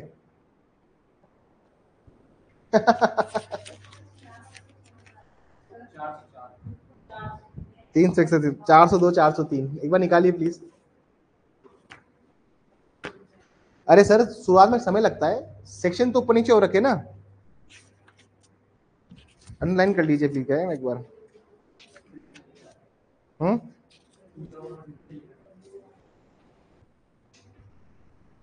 403 में देखिए क्या बोल रहे हो, अरे ऐसे तो लिखे, हम लिखे तो सभी में है, लिखने से याद नहीं आते ना, फिर कौन सा आपको देखना पड़ेगा। एक बार देखिए 403 में, 403 में लास्ट लाइन अंडरलाइन कर लीजिए, shall alter or review the same except the correct or correct a arithmetic error. अरे सर जजमेंट में अगर ये कुछ मिस्टेक होगी ना, कौन सी लिपिकीय या गणितीय भूल है, तो ही उसका रिव्यू हो सकता है।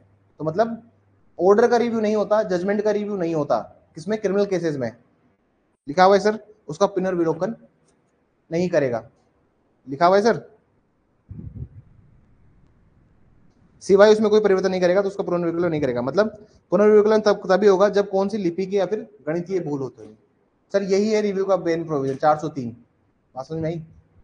आप चाहो तो लिख लो, no review except section 403, no review except chat 403। पुनर्विलोकन नहीं होगा, उसमें लिखिए पुनर्विलोकन नहीं होगा सिवाय धारा 403 के। अब उसमें जजमेंट में कोई मिस्टेक हो गई है तभी होगा सर, ठीक है ना। हेडिंग डालिए डिस्चार्ज और अक्विटल। अरे सर 2 भागों में डिवाइड करो, कितने डिफरेंस हो गए? 5 हो गए ना, सफिशिएंट है, ठीक है सर। अभी कल को तुमको इसका डिफरेंस पूछ ले, ठीक है ना सर, किसका डिफरेंस पूछ ले, इंक्वायरी या फिर ट्रायल का पूछ ले, या इन्वेस्टिगेशन इंक्वायरी का पूछ ले, किसी का भी डिफरेंस पूछ ले, मैंने तीनों के डिफरेंस साथ में करवा दिए। बात समझ में आ गई? हाँ, क्या पूछ रहे थे आप?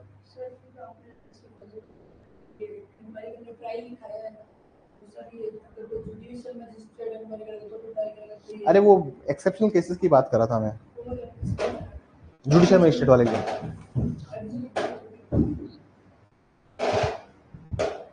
एक्सेप्शनल की बात बताई मैंने आपको कि एक्सेप्शनल केसेस में इंक्वायरी पेनल्टी भी देती है एक्सेप्शनल केसेस में। नॉर्मली तो फिर मजिस्ट्रेट साहब ही करेंगे ना, कोग्निजेंस लेना नहीं लेना, चार्जशीट लेनी नहीं लेनी। आज मैं योगा करके आया हूँ, कोग्निजेंस लेना नहीं लेना, ट्रायल चार्जशीट लेनी नहीं लेनी, ये बात कोई बात नहीं, समझ में नहीं आएगा तो अपन बाद में समझेंगे, ठीक है ना। अभी से आप बीएनएसएस बहुत बड़ा पड़ा है, इसको थोड़ा थोड़ा एक एक, इसको अगर एक एक रोटी खाएंगे अपन तो ये अपना पेट क्या रहेगा, ठीक रहेगा, अपच हो जाएगी ना वरना ज्यादा।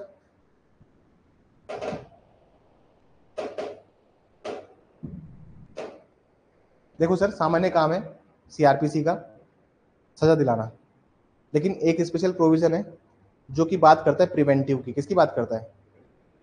तुम्हारा डाउट्स क्लियर करता हूं आज मैं। सवाल इन्होंने पूछा है, ठीक है, एक नया बच्चा होगा, उसको सवाल डाउट आएंगे, उनको सम्मान है। ऐसा है सर, अगर आप बीएनएसएस देखोगे ना सर, बीएनएसएस प्रिवेंटिव भी है और प्यूनिटिव भी है। प्रिवेंटिव मतलब होता है निवारात्मक। कुछ चैप्टर्स है ना बीएनएसएस के, वो निवारात्मक है, जहां पेनल्टी में इंक्वायरी जो होती है ना, मतलब ऑफेंस अभी तक हुआ नहीं है। प्रिवेंटिव का मतलब होता है कि अपराध अभी तक हुआ नहीं है, मकान अभी तक गिरा नहीं है, पेड़ अभी तक टूटा नहीं है, ठीक है ना सर। तुम्हारे पास जो अजगर है उसने किसी को अभी तक दबोचा नहीं है। बात समझ में आई? वहां पर इंक्वायरी होती है और उसमें पेनल्टी लगती है। लेकिन जहां अपराध हो गया है वहां पर सिर्फ और सिर्फ जुडिशियल का काम है, वहां पर सिर्फ जुडिशियल मजिस्ट्रेट दिखेंगे आपको, वहां पर से आपको सीजीएम साहब भी दिखेंगे, वहां पर से आपको कोर्ट ऑफ सेशन ही दिखेगा। लेकिन जहां पे प्रिवेंटिव वाली चीज आएगी ना सर, वहां पर आपको एसडीएम दिखेंगे, वहां पर आपको डीएम दिखेंगे, वहां पर आपको एग्जीक्यूटिव मजिस्ट्रेट दिखेंगे, क्योंकि इनका काम क्या है, निवारक करना, और हमारा काम क्या है, सजा देना। अब समझ में आ गई सर? डाउट अब क्लियर है? Thank you sir. Thank you क्यों बोल रहे हो, पे फीस देते हो भाई, फ्री में पढ़ रहे हो क्या? भंडारा थोड़ी ना है जो फ्री में पढ़ रहे हो, फीस देते हो। थैंक यू नहीं, लेकिन ये बात आप देखिए, डाउट बहुत जेन्युइन डाउट है, हर बच्चे को यार डाउट हो सकता है। ये चैप्टर कौन कौन से 8 10 11 चैप्टर है, शायद 9 10 11 ऐसा कुछ चैप्टर है। चैप्टर को देखे, क्योंकि उन्होंने चैप्टर भी सारे चेंज कर दिए, जितनी मेहनत थी ना सब बदल गई, एक एक चैप्टर आगे बढ़ गए, लेकिन एक चैप्टर आगे कहां से बढ़े हमें ये नहीं पता अभी, जब तक पढ़ेंगे नहीं।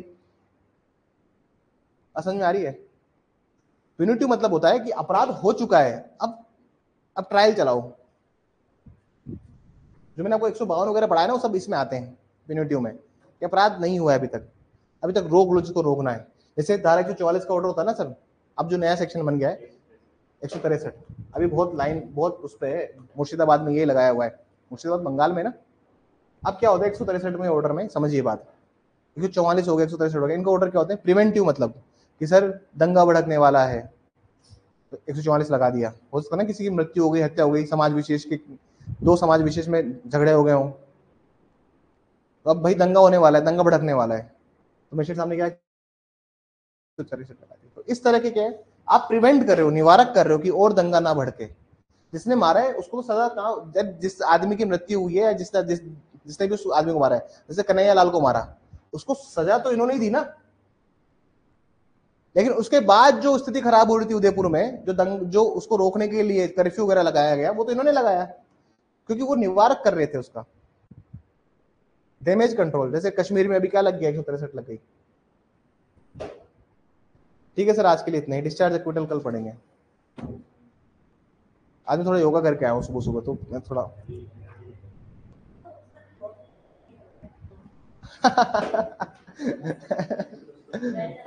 अरे सर ये थोड़ा थोड़ा समझने का पार्ट है, इसके बाद तुम देखना ऐसा पार्ट आएगा जहाँ पे सिर्फ मैं तुम बैठे हो और मैं लिखा रहा हूँ, ऐसे 10-10 15-15 दिन तक लिखा ही रहा हूँ बस। ऐसे आया था ना सीपीसी में पार्ट लास्ट के, आपने तो मैं लिखवा ही रहा हूँ बस, लिखो लिखते रहो बस, वैसा सा काम चलेगा। कुछ कुछ लेक्चर्स गायब है, जैसे सेक्शन, जैसे किसी ने बताया मुझे, एक स्टूडेंट ने अपने तो बताया सर लेक्चर नंबर 84 गायब है, 100 गायब है, दो एक दो लेक्चर्स गायब है यार। वो थोड़े से ऐसा था कि उस दिन रिकॉर्ड नहीं हुए, या फिर रिकॉर्ड हुए तो हमने हमने वापस उनको कैरी फॉरवर्ड या कॉल बैक नहीं किया कि वापस से वो ऐप के टाइम पे, और ये हमें पता कब लगा, बहुत टाइम बाद। अब इसको ट्रेस भी नहीं कर पा रहे हम लोग।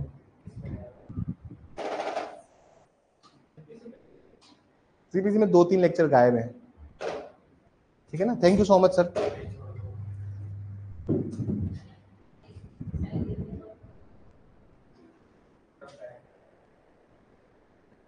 आधे घंटे और पढ़ा दूं फिर क्लास छोड़ दूंगा, तुम लोग पढ़ना फिर अपना। हाँ आधे घंटे और पढ़ा दूं फिर देन आई विल, मैं आधे घंटे और लेक्चर एक्सटेंड कर दूं। ठीक है, क्योंकि कल पेपर बनाना है भाई तुम लोगों का, और कल 2-2 का टेस्ट है। कल किसका टेस्ट है? जेजे और टीपीए।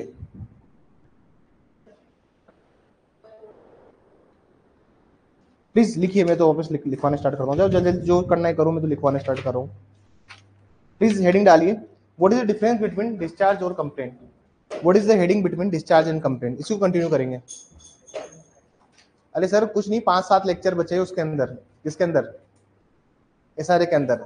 एसआरए खत्म, बीएनएस चालू, और वीकेंड पे लेक्चर लूंगा किसके, ये जो नए एक्ट्स आए इनके, ताकि हमारा पहला पेज विद इन 2 मंथ्स या 3 मंथ्स के अंदर पास आउट हो जाए। अभी क्या चल रहा है, अप्रैल चल रहा है ना, तो आप मान लीजिए जुलाई तक, जुलाई लास्ट में हम इनको रवाना कर देंगे, माला वाला पहना के, मिठाई खिला के, नाना इस देश लाडो।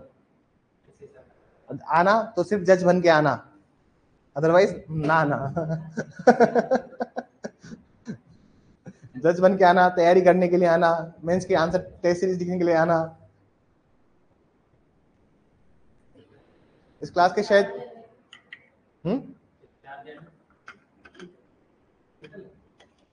डिस्चार्ज एंड एक्विटल,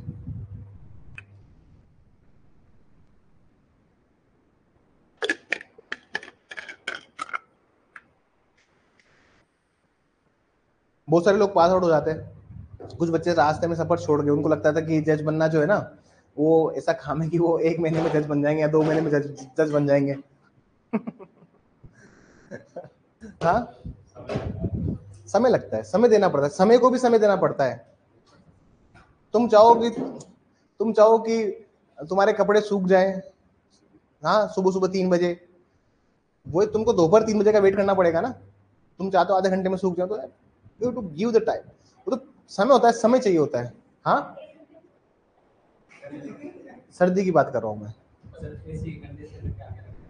सर्दी की बात कर रहा हूँ, I am talking about winters. देखिए हम सब एडवोकेट हैं, और एडवोकेट कभी ऐसे हार नहीं मानेगा। डिस्चार्ज एंड एक्विटल लिखिए प्लीज। उन्मोचन व दोष, दोष मुक्ति के मध्य अंतर, उन्मोचन व दोष मुक्ति के मध्य अंतर। जैसे सवाल आते हैं सर ये सारे ना, ठीक है मैं आपको दिखाऊंगा सवाल। डिस्चार्ज एक्विटल लिखिए इसमें, after inquiry, after after inquiry, जांच के उपरांत, जांच के उपरांत। एक्विटल में लिखिए please, after trial, after trial, विचारण के उपरांत, विचारण के उपरांत। when prima facie case not made out, when prima facie case not made out, when prima facie case not made out, जहां प्रथम दृष्टया मामला होना उजागर नहीं नहीं पाया गया, जहां प्रथम दृष्टया मामला होना नहीं पाया गया, उजागर को काट दीजिए, जहां प्रथम दृष्टया मामला होना नहीं पाया गया, नहीं पाया गया, मामला होना नहीं पाया गया। when prima facie case not made out, इधर लिखिए, after perusal, after perusal, after perusal or appreciation of the evidence, or appreciation of the evidence, after perusal or appreciation of the evidence, appreciation of the evidence, जहां कहीं भी साक्ष्यों को अवलोकित व साक्ष्यों को अवलोकित व मूल्यांकित करने के उपरांत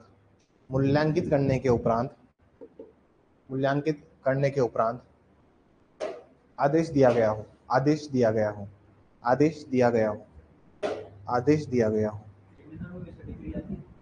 नहीं, क्रिमिनल केस में डिग्री नहीं आती है, डिग्री सिर्फ सिविल केसेस में आती है। डिस्चार्ज में लिखिए, it applies both in preventive and the punitive laws. It applies both in preventive and the punitive laws. उन्मोचन दंडात्मक व निवारात्मक विधियों में उपयोग होता है। उन्मोचन दंडात्मक व निवारात्मक विधियों में उपयोग में आता है। दंडात्मक व निवारात्मक विधियों में उपयोग में आता है। अक्विटल लिखिए, it applies only in punitive laws. It applies only in punitive laws. ये केवल दंडात्मक विधि में प्रयोग में आता है। ये केवल दंडात्मक विधि में प्रयोग में आता है। इसमें लिखिए, once accused has been discharged, जहां कहीं भी अपराधी को एक बार उन्मोचित कर दिया गया है, जहां कहीं भी अपराधी को एक बार उन्मोचित कर दिया गया है, तो उसके उपरांत भी उसके विरुद्ध मुकदमा चलाया जा सकता है। Once the accused has been discharged, then also against him a criminal case can be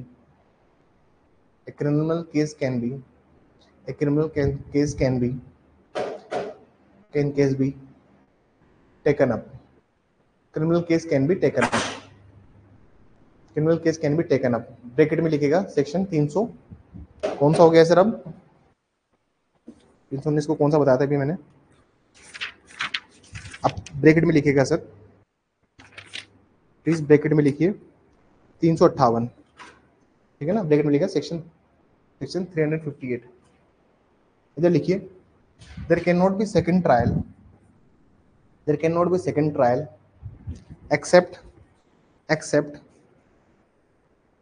except the exception to the section 337,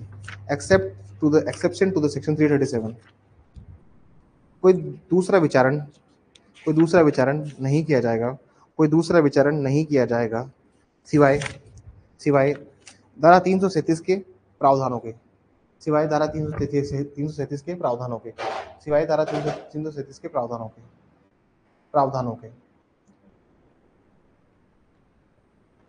star लगा के लिखिए, the rule of double jeopardy shall apply. The rule of double jeopardy shall apply. The rule of double jeopardy shall apply. The rule of double jeopardy shall apply.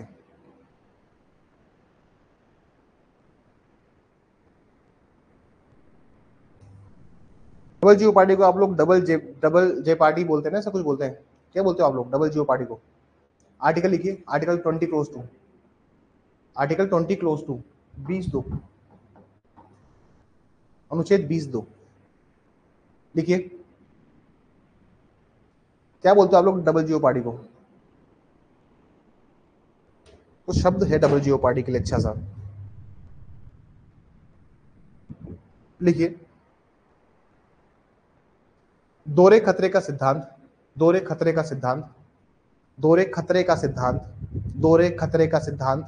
लागू होगा। दोहरे खतरे का सिद्धांत लागू होगा। अनुच्छेद 20(2) दोहरा खतरा तो मुझे नहीं पता, दोहरा खतरा कितना उचित शब्द है, लेकिन दोहरा खतरा लिखा हुआ है। क्या लिखा हुआ है? हाँ, तो 20(2), अनुच्छेद 20(2) दोहरा खतरा कहते हैं क्या मैडम? हिंदी मीडियम वाले बच्चे बताइए क्या कहते हो आप लोग, दोहरा खतरा ही कहते हो क्या? बीज तो दोहरा खतरा, डबल जियो पार्टी, ठीक है ना सर?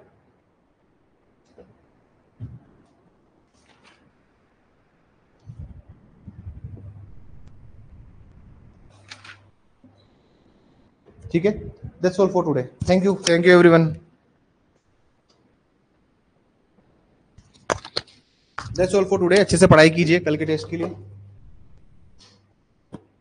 कल मॉर्निंग टाइम जो रहेगा टेस्ट का 10 बजे से रहेगा, ठीक है ना? 8 से 10 बोल देना आज इंग्लिश वाले सर को, आप लोग रिक्वेस्ट कर दीजिएगा 8 से 10 सर, इंग्लिश वाले सर की से तो 10 बजे आना फिर आप लोग, ठीक है ना? सर से एक बार पूछ लेना, टाइमिंग कंफर्म कर लेना, लेकिन इंग्लिश वाले सर से एक बार टाइमिंग कंफर्म कर लीजिएगा कि क्या टाइमिंग रहेगा, ठीक है? Okay, thank you so much.